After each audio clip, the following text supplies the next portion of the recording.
Thanks to everyone who's helped to make Yamaha's dm7 series of digital mixers so successful so quickly.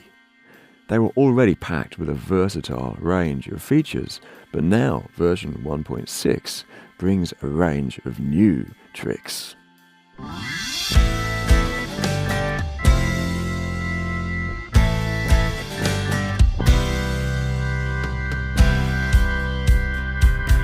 Firstly, if you have the broadcast package, version 1.6 will bring you 5.1 surround mixing and monitoring. I've made another video to cover all the details, though basically mixed buses 1 to 12 are used for two 5.1 mixes, while matrix 1 to 4 are converted to a pair of down mix buses. Manage panning from the main touch screens. Or if you have the dm7 control panel, use the joystick.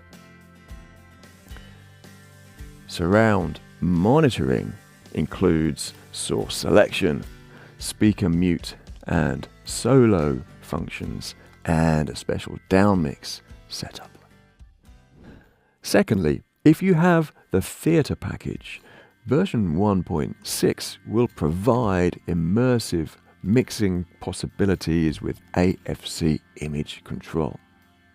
As a reminder, the broadcast and theatre packages are available as individual additions for dm7 series, or they are both included with the dm7 control panel.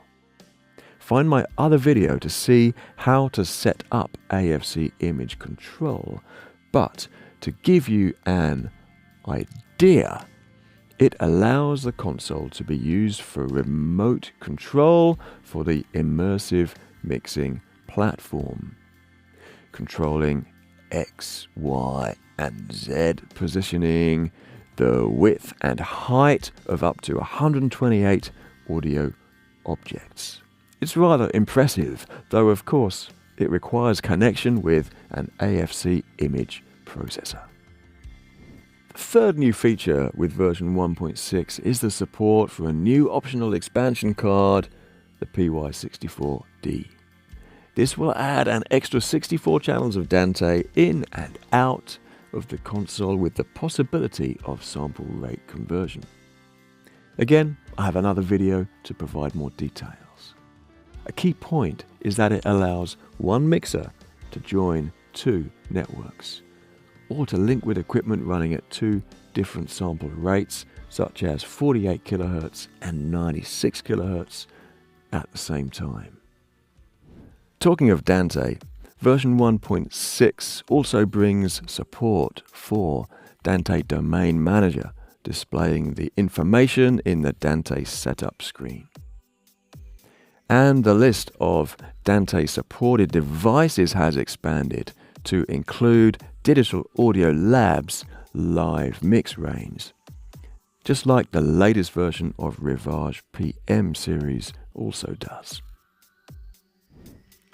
Back in the network setup, we find another new feature, bus permission for the Monitor Mix app. If you want to block access from the app to certain buses, you can remove permission, such as to surround buses, mix minus feeds, and so on. The buses you deselect will disappear from the monitor mix settings to avoid unwanted adjustment of critical parameters. In the effect rack, there has been an improvement to tap tempo, in particular when recalling scenes or libraries which include effects with synchronized delay times. Now let's look at a couple of new features in the utility screen.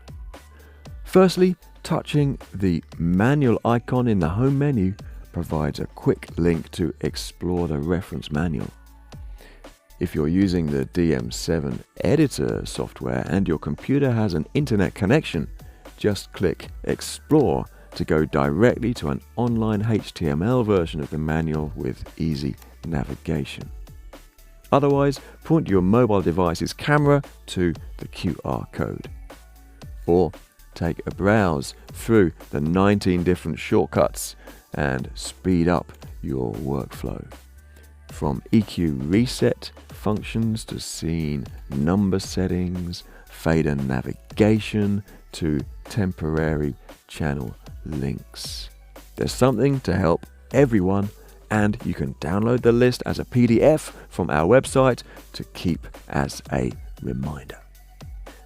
Our final new feature of version 1.6 is the availability of internal memory for saving and loading console files.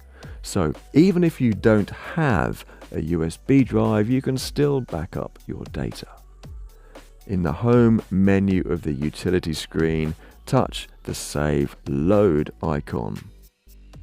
At the top left, select Internal rather than USB memory. See the list of files stored internally. If there are none there yet, why not do a backup right away? There's space for quite a lot of complete console files and individual libraries with up to 128 MB available. And there's a copy and paste facility to transfer the files to an external USB drive later.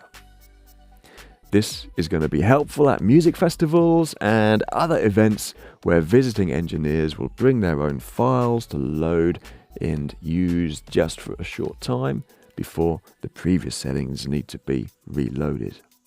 Or in a theatre where multiple shows may be rehearsed and performed concurrently. So that's all the new tricks with version 1.6. It's worth updating when you have a safe gap between projects.